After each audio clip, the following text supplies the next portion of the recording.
Hello and welcome to Narayana IAS Academy. As part of our weekly current affairs revision, we will delve into 6 most significant topics from The Hindu and Indian Express. Let's thoroughly examine each topic one by one, ensuring that we cover all essential details to keep you well informed and prepared. Let's start with the first topic. Falcon 9 rocket, and it is important from exam perspective as we need to have some awareness in the field of space. Syllabus also mentions in GS paper 3 awareness in the field of space. We can look at a previous year question to get an idea about what kind of questions can be asked about space technology. It says, what is Grease Lightning 10 GL10 recently in the news? Is it electric plane tested by NASA, or solar powered two-seater aircraft designed by Japan, or space observatory launched by China, or reusable rocket designed by ISRO? Now, if we look at the article, what it exactly says is that there is a company called SpaceX which is owned by Elon Musk. This company had earlier produced a rocket called Falcon 9, and this rocket was very famous for being one of the most successful and most reliable rockets in the world. It has already completed 300 successful flights. But this rocket has very recently seen a failure. Since 2015, this is the first failure by Falcon 9 rocket. Now, why this failure occurred? This has occurred due to the leakage of liquid oxygen from the second stage of this rocket. Usually what happens is that any rocket is made up of multiple stages. Stage 1 may have different fuel, stage 2 have different fuel, stage 3 may have different fuel. And to burn that fuel, you require oxidizer. In this case, this liquid oxygen is that oxidizer. Without this liquid oxygen, you cannot burn that fuel. That means the engine will not work without this. And it has happened in this case that this liquid oxygen has got leaked. Now, if we talk about Falcon 9 very specifically, it is famous for being a partially reusable rocket. Now, conventionally, any rocket that we send to space, it is not a reusable rocket as such. As I told you, it has multiple stages, and what happens is that when the fuel of first stage gets exhausted, then this part falls back on the earth. When the fuel of second stage gets exhausted, then that part also falls back on the earth. And this is how a satellite is sent in the space. But whatever part that is falling back on earth, it is not made for reuse as such. So it is completely a waste product for us. Now in this case, Falcon 9 becomes very special because it has reusable technology. This rocket only has two stages, stage 1 and stage 2. And out of this stage 2, this stage 1 can be reused again. This falls back vertically on the Earth's surface and we can reuse it again. The second stage is not obviously reusable as such. That's why we are calling it partially reusable.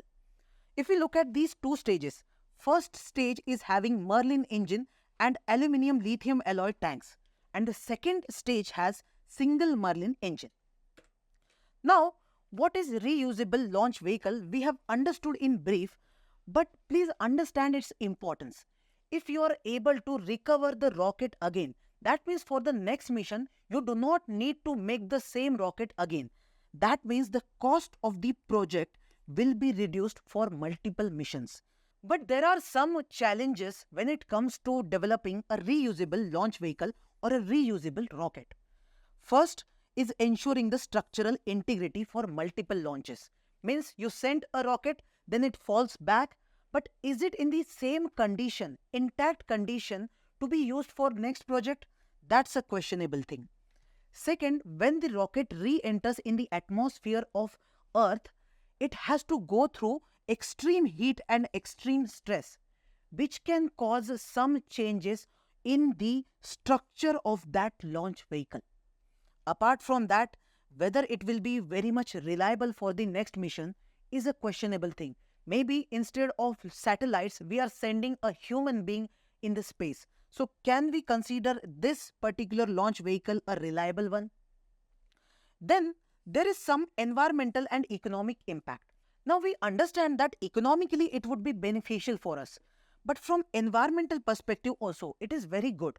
Why? Because when you are sending multiple rockets to the space and many such stages remain in the space itself, it causes increase in the space debris. So if you are using the same rocket multiple times, the space debris can be reduced, which will be very good for the environment. As a conclusion, we can say that for future of space exploration and commercialization of the space sector, we need such frequent and cost-effective access to space which can be provided by reusable launch vehicles. The next article that we will be discussing about is India to host second Asia Pacific Conference on Civil Aviation. So as the title suggests, we'll be looking into how India is actually set to host this particular second rounds of Asia Pacific Conference on Civil Aviation, as India is actually, gaining prominence in global civil aviation sector. Okay. So here we'll be discussing about the Asia Pacific Economic Cooperation as well as the International Civil Aviation Organization, and we can map this particular topic to mains GS paper 2, important international institutions, agencies and fora, their structure as well as their mandate. Now moving forward, in 2015 we've actually had a previous year question on Amnesty International. That is, the question reads, this particular agency actually relates to which of the following? So similarly, International Civil Aviation Organization is relevant to which of the following? So anything of these kind can actually be a question in your prelims examination. Now moving forward, let us understand what this particular article is discussing about. Okay. So India is set to host the second Asia Pacific Ministerial Conference on Civil Aviation on September 11 and 12. Our takeaway from this particular sentence is to know what are this Asia Pacific regions, which are the countries, how much of GDP it entails, what is the population, trade, etc. And also, this event is significant as it underscores India's growing prominence in the global aviation sector. So for that, you need to know how much of passengers actually use this particular aviation industry and what is their contribution, what is its contribution to GDP, etc. Here, the conference will see the participation from around 39 member states of the International Civil Aviation Organization in the Asia Pacific region, and the first such conference was held in Beijing in February 2018. Now let us understand what is the aim of this particular conference. It aims to consolidate the regional collaboration as well as cooperation in this region of Asia Pacific in order to have a futuristic vision of civil aviation, emphasizing innovation as well as the safety in its operation. Also, if you see, the Asia Pacific region actually accounts for over 33.4, that is close to 34% of the global departures, the highest among all the regions. Okay. And also, this particular conference is very, very timely in order to harness and build upon the growth, ensuring the sustainable as well as a resilient aviation travel. That is basically focusing on the aviation travel and what is its contribution, what is the status, etc. And the president of the ICAO Council highlighted the rapid growth of the Indian aviation market. That is, he mentioned that while 4.5 billion passengers are expected globally this year, this number is projected to grow to around 11.5 billion by 2050, which is actually huge, with the Asia Pacific region, particularly India, playing a pivotal role in this particular expansion. Also, now moving on to understand about this particular Asia Pacific region. It is a region which is a significant part of the global economy as well as the aviation sector. It includes diverse economy and it is home to some of the world's fastest growing markets. Very, very important. And the region's economic forum, the APEC, that is the Asia Pacific Economic Cooperation, was established in 1989 in order to promote a balanced, inclusive, sustainable, innovative as well as secure growth. And APEC's initiatives focus on digital skills, on training, on sustainable resource management and address the challenges like climate change, then disaster resilience as well as terrorism. And if you look at this, the APEC actually has 21 member economies that you can actually have a look at this particular map. It actually starts from Russia, People's Republic of China, Vietnam, Thailand, Malaysia and Singapore. These are the countries from Southeast Asia. Then you have Republic of Korea, Japan, then Chinese Taipei, Hong Kong, the Philippines, Brunei, Papua New Guinea. We have Indonesia, Australia, New Zealand. And towards this side, you have the Canada, United States, Mexico, Peru as well as Chile. Very, very important to know which are the countries that are actually the members of APEC. Now moving forward, a very important prelims fact is to understand what is this particular institution of ICAO. It is a specialized agency of the United Nations which was established in 1944 in order to oversee the administration and the governance of International Civil Aviation Convention, also known as Chicago Convention. Again, very, very important. And this actually outlines the airspace restrictions, aircraft registration, as well as the safety requirements, whatever is required for that of the aviation sector. And it exempts air fuels in transit from double taxation. Also very, very important. It is headquartered in Montreal, Canada, and it works with around 193 member states and industrial groups in order to develop standards and recommended practices for international civil aviation, ensuring safety, security, efficiency, environmental responsibility, as well as economic viability. And next one, it is actually led, that is the chair, or it is led by a president, and it is administered by the ICAO Council. Moving forward, its SARPs and policies are crucial for maintaining the global aviation standards, enabling safe and reliable operation of more than around 1 lakh daily flights worldwide. Students, the title of the next topic is Children Deaths in Gujrat is because of the Chandipur virus infection. So we'll understand about the Chandipur virus infection, and you can map this under prelims and general science. So previous year question was asked on the Zika virus, and that's the reason a question can also be asked on the Chandipur virus infection.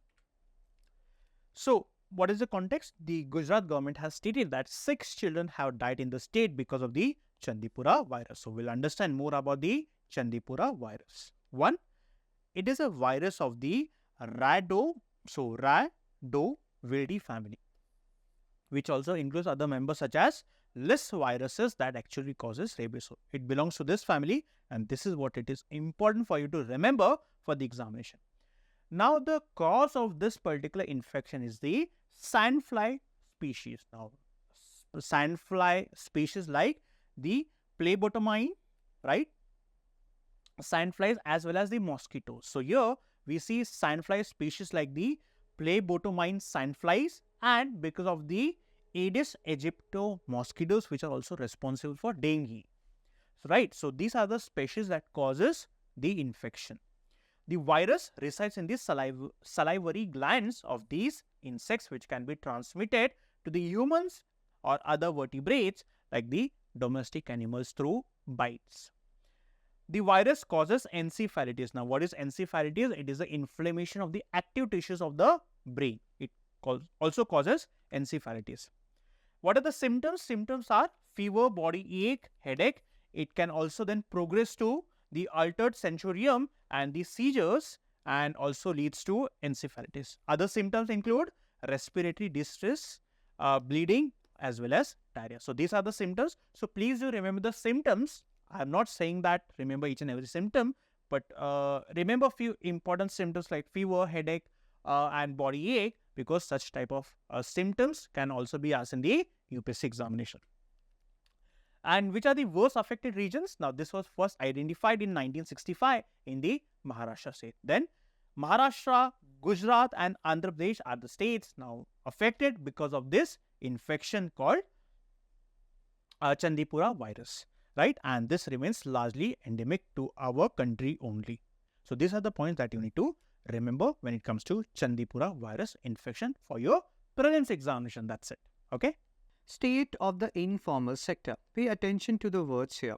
What is an informal sector or unorganized sector? Then there is a word called unincorporated enterprises. So we have to look at these terms as well. What do they mean? And then we will go into the intricacies of this particular article. So this article is talking about the informal sector, number of job losses which has happened because of GST, demonetization, etc. Then there are different areas like manufacturing, trade and services, how they were impacted during this GST, demonetization and other events which were happening, so-called events and so-called occurrences, right? So previous year questions on like formal and non-formal sector, they have already been asked. So you need to be aware about these areas. What are formal sector, what are non-formal sector, informal sector, unorganized sector. We need to be aware about these words and terms. So what is the context? Informal sector, which is also known or sometimes synonymously used with unorganized sector, accounts for nearly half of India's economic output. If we are producing, let's say, 100 goods and services, 50 is coming from informal or unorganized sector. And they're accounting for more than 75% of employment. Some people even say that informal sector or unorganized sector account for around 90% of employment in India. And hope you're understanding this. Only 10 out of 100 jobs is coming from formal sector, organized sector, where you have social security or even government job is a part of that formal sector. Rest 90% informal sector, where there is a vulnerability associated with job. So what has happened? Why we are reading this article? Because 16.45 lakh jobs have been lost over the past 7 years due to demonetization, GST and COVID-19 pandemic. And that is actually a very huge number. From where are we getting this particular data? Data from annual survey of unincorporated enterprises. Now, there are different terms which we need to understand. Informal sector, what is it? Then unincorporated enterprises. What are these enterprises, right? So first of all, informal sector, synonymously used with unorganized sector. And it is a segment of the economy with limited government regulations and oversight. And when that will happen, there is a very high chance that the people who are working there can be exploited when there is a limited government regulations and oversight. So this sector is characterized by unstructured nature, often involving businesses and workers who operate outside the formal regulatory environment. So maybe you will be working for 12 hours, maybe you don't have any social security, all these things. Lots of vulnerabilities are associated with informal sector. Now, the second term, which we have seen in the previous slides, unincorporated enterprises. The survey has been done. From there, the data has been taken. Now, we have to understand unincorporated enterprise is a subset of informal sector. So, informal sector is such a big sector, 90%, almost 90%. And according to this particular article, more than 75% of the population in India or working population is engaged in informal sector. So, one component of informal sector is unincorporated enterprise. I will just give you an example. Let's say, see this, street vendors, they will also come under unincorporated enterprises. So we are eating golgappa or gupchup, pani puri, whatever you want to call it. So that is also under unincorporated enterprises. And here there will be two types of unincorporated enterprises. So you will understand it in a much better manner then. So here MSME, micro, small and medium enterprises, household units. Here, when we are talking about household units, they can be of two types. You have your own enterprise. Let's say you're making some pickles and you are working with your family only. You're not employing any hired workers. Then you are a part of unincorporated enterprise, which is of the type of own account enterprises. Second part is you have a big, now let's say you started a pickle setup and that became big. Now you're forced to employ people. Then you are under the hired worker enterprises. Again, under the unincorporated enterprises, which are under informal sector, right? So examples, street vendors, home-based artisans, small retail shops, even when you're going to buy Coke from a retail shop, that is also coming under unincorporated enterprises. Local service providers, electricians, plumbers, you can see the examples here. So all these are coming under unincorporated enterprise. Just remember these two terms, own account enterprise and hired worker enterprises, right? Now, let's move deeper into this article. Up until now, we have seen the words, we have seen the terms, we have tried to understand those terms. Now, what the number shows, according to what has happened because of GST, demonetization, COVID pandemic, manufacturing sector has been or has suffered a lot. Now, there are three terms here, manufacturing, trade and services. You should be knowing these terms. What is the difference between manufacturing, trade and services? Manufacturing means you are making goods, machineries, right? Manufacturing sector in simple terms.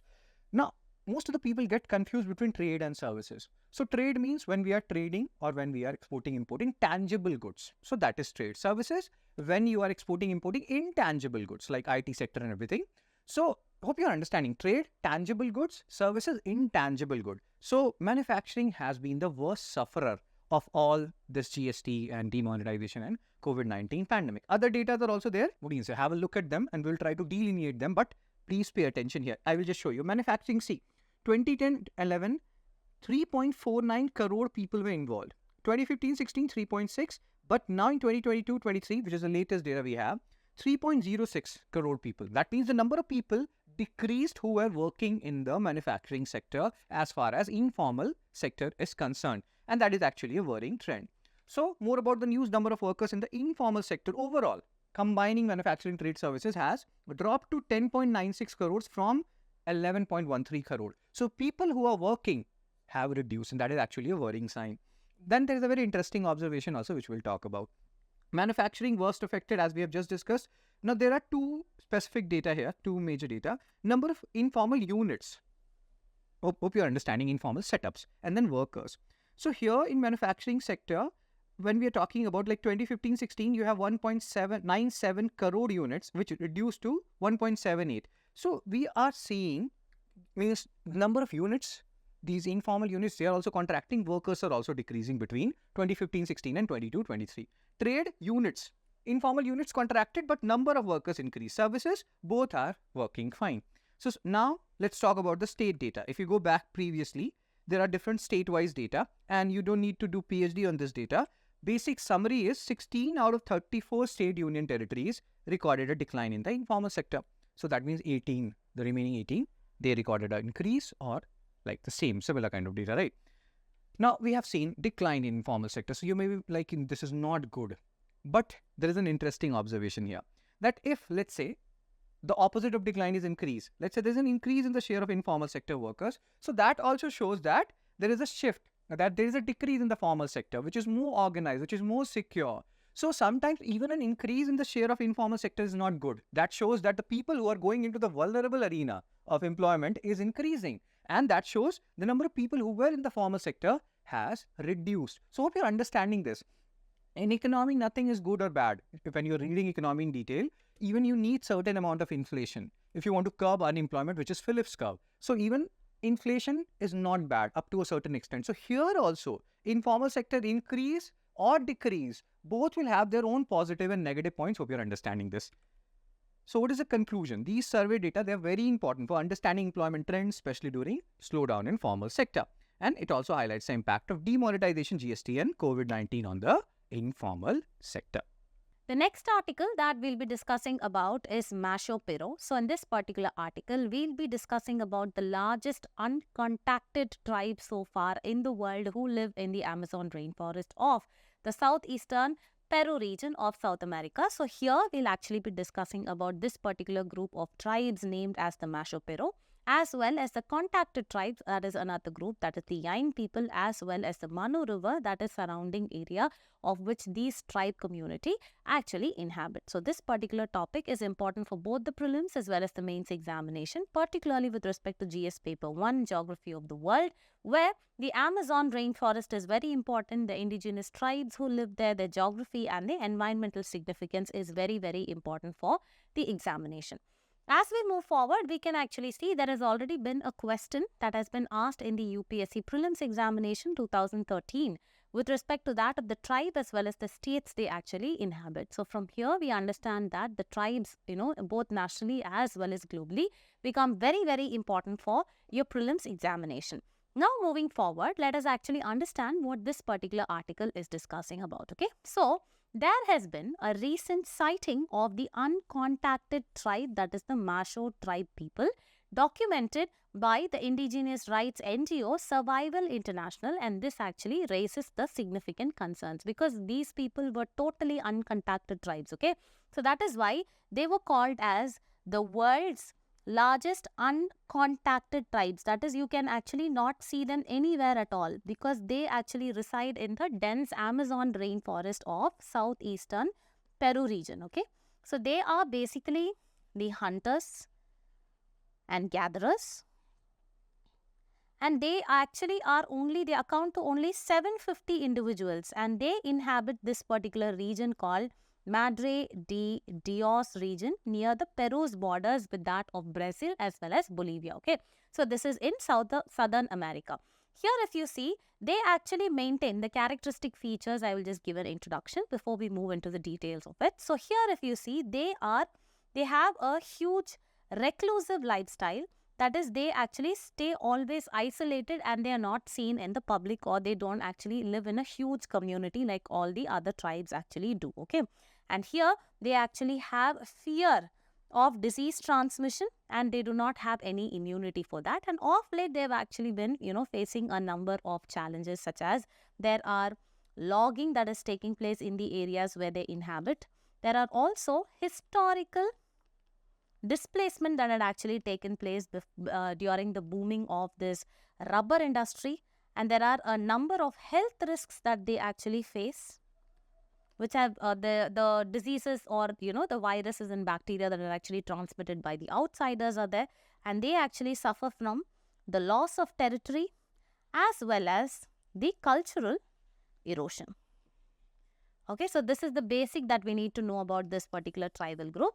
So any kind of tribal group inhabiting any part of the world, their lifestyle and whether they are uncontacted or contacted, which is the area or the river around which they inhabit, their lifestyle, etc. become very, very important.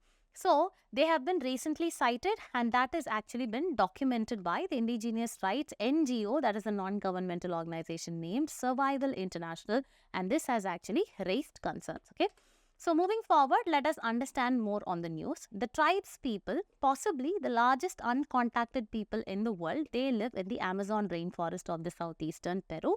So this is what we are talking about, the MASCHO PIRO groups. Okay.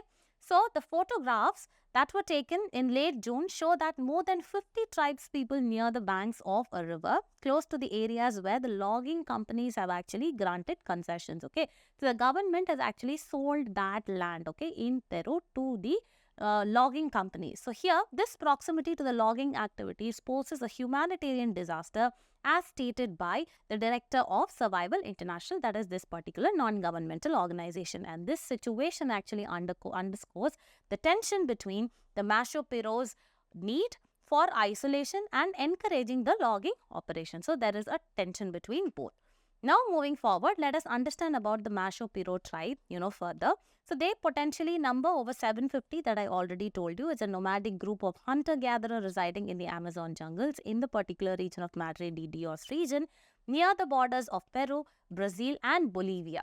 They are known for their reclusive nature, having very minimal contact with the outside world except for occasional interactions with the contacted Yain people. These are also a group of people.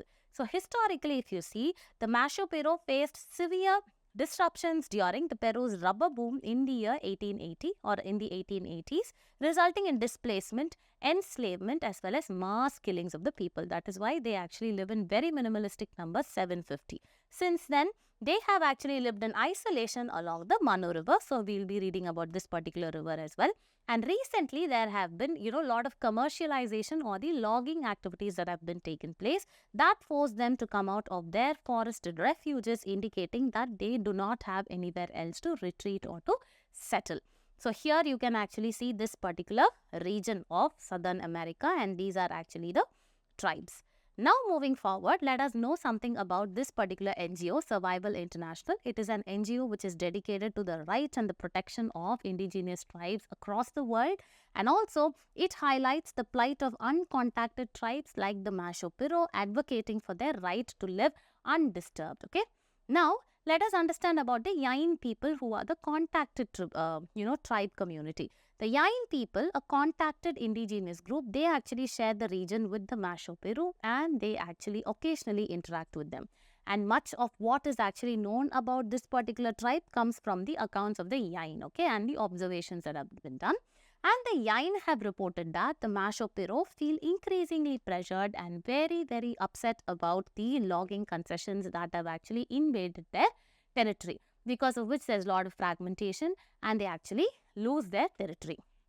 And also, now let us actually understand about this particular river, that is the Manu River. They can also ask, Manu River often seen in news is associated with which one of the following tribes, or anyhow this question can actually be tweaked and asked in your exam.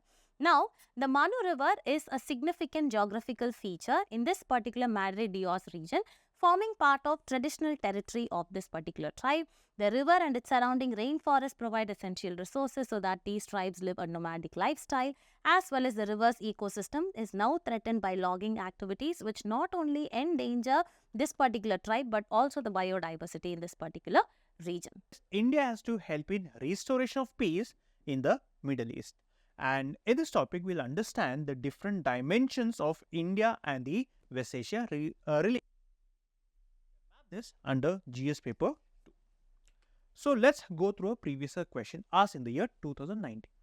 How will I2U2, again which is related to Middle East, grouping transform India's position in the global politics, right? And what is the context? The context is that the conflict in West Asian region has intensified. Why?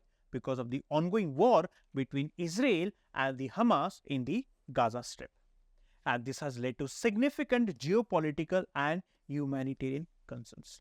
Now, in this topic, we'll understand the complex dynamics of this region and how India will play a role to navigate the challenges in the region.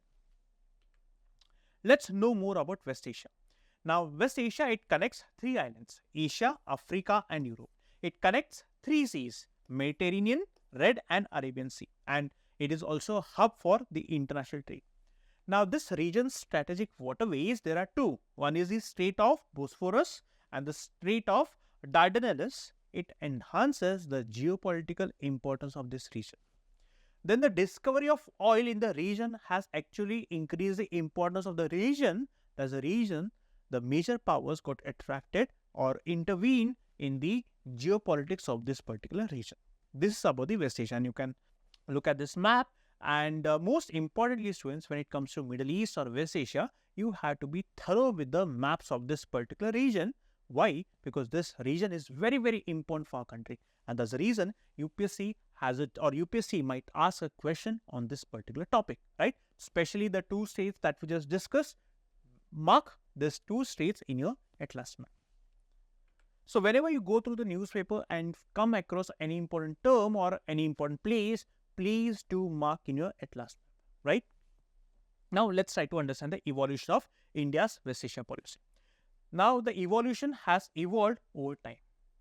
This got influenced by the historical and the changing geopolitical landscape. Now, when it comes to India's West Asia policy, the relation between India and West Asia dates back to the ancient times. Now, during the ancient times, the Arabs, they served as intermediaries to the West. They transmitted Indian knowledge such as numericals to the West. Then, Indians exported spices, foodstuffs, jewelry, textiles, and muesli to the region, and we imported pearls and dates from the West Asian region. Now, during the Cold War era, that is the period between 1945 to 1991, we adopted the multi-directional approach. Now, what is this multi-directional approach? There are three important countries in West Asia: Saudi Arabia, Iran, and Israel. These three countries do not have good relation with each other. They do not get along with each other. Until 1991, India focused only on Saudi Arabia and Iran. So, India balanced her relation with both Saudi and Iran, right? So, this was how we navigated the complex dynamics of the region until 1991. After 1991, we opened our relation, that is, we established full diplomatic relation with Israel. So, the bi-directional approach became tri-directional approach. Now, we started to engage Saudi, Iran, and Israel. And in the recent past, we have expanded this engagement with many countries in West Asia, including Oman, UAE, right? So, this is how the policy of India with West Asia evolved over a period of time. Now, given that West Asia is very, very important, we adopted or we formulated a policy which is known by the name West or Look West policy. Now, why is West Asia important? First, energy security. Much of the oil that we import comes from this region. 60% of oil comes from this region. Saudi, Iraq, and UAE are the key players who export oil to our country, right? First reason is energy security. The second reason is trade and investment. Now, recently, trade and investment between the two countries has grown significantly. Especially, the trade and investment with countries like UAE, Saudi Arabia, and Qatar is increasing year on year. So, UAE has become the top exportation destination for our country. Saudi Arabia is a major oil supplier to our country, and much of the foreign direct investment to our country also comes from the region in sectors like infrastructure, energy, technology. And here we have some data. As I told you, always keep on adding data to your mains answers, right? Supplement your point with data.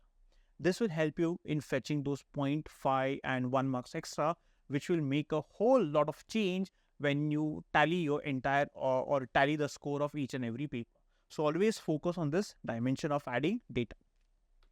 This is the second factor. Third is the strategic ties. Now, strategically, India and West Asia are coming close. Now, connecting strategically to the West Asian countries will help India get a seat in the United Nations Security Council, the permanent seat. This will not only help to secure the region, but also it will help India solidify her role as a key player in the global geopolitics. This is the third reason. The fourth is diaspora protection. There are 9 million people who are working in the West Asian countries in sectors such as construction, healthcare and services.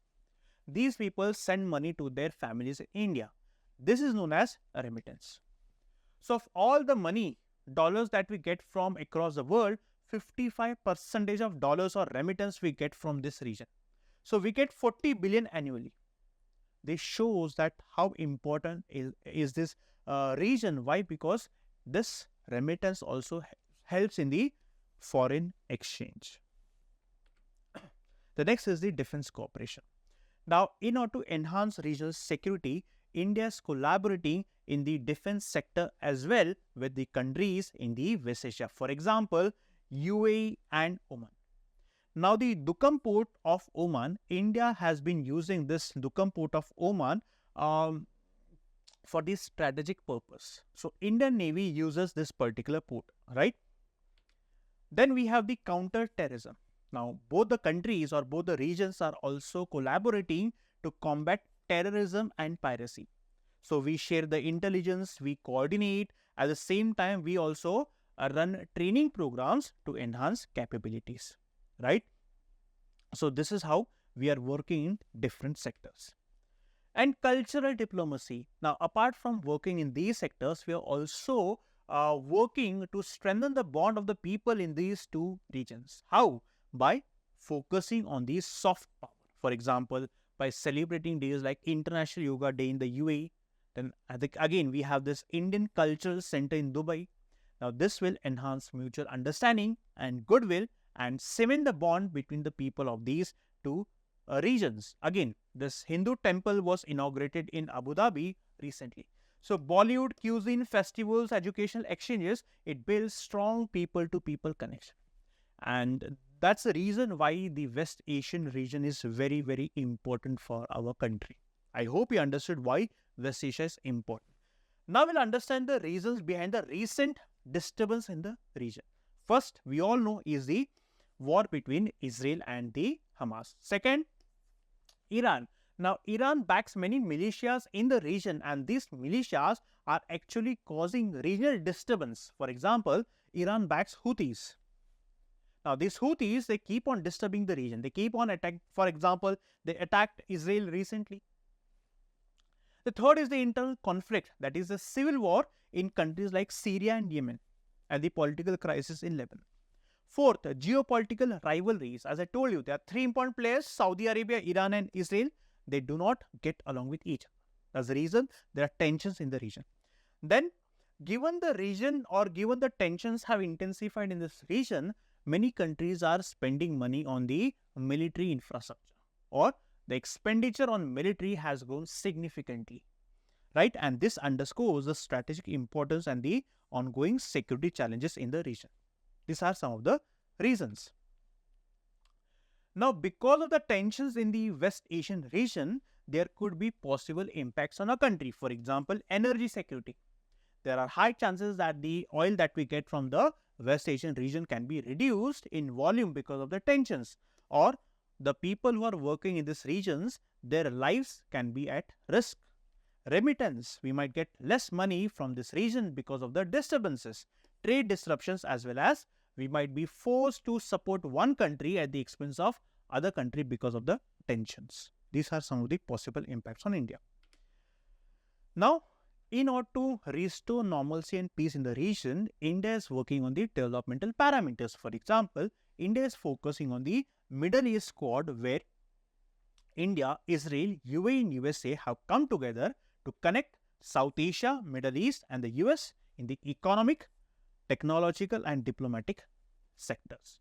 So by focusing on the development, we are trying to open up economic opportunities in the region so that people find meaningful employment and these people won't be pushed towards the lure of extremist ideas.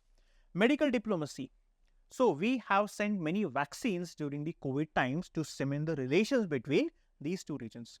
Then we are also inviting the West Asian countries to invest in India's hydrocarbons sector. So UAE is a country that has shown interest in India's hydrocarbon sector. Strategic partnership in energy sector, right? Then tech diplomacy. For example, we have initiated this RuPay card in Abu Dhabi to enhance digital payment system in the region. Cultural diplomacy, we have discussed, right, how we are focusing on culture or leveraging the soft power diplomacy to cement the ties. Then India-Middle East Economic Corridor, now this aims at enhancing the economic connectivity and cooperation, right? So this is how India is trying to work on different areas, sectors, so as to bring normalcy. So again, by engaging with the countries diplomatically, by focusing on the economic sector, then by cooperating on counter-terrorism, by assisting the people during the humanitarian need, and then by focusing on cultural diplomacy, and most importantly, by balancing our relation with different regions or different countries in West Asia, we can help restore normalcy in the region so that we can establish regional security in the region. And this will solidify India's role as a key player in providing security to the region. I hope students you understood all the dimensions that we have covered in this particular topic, right?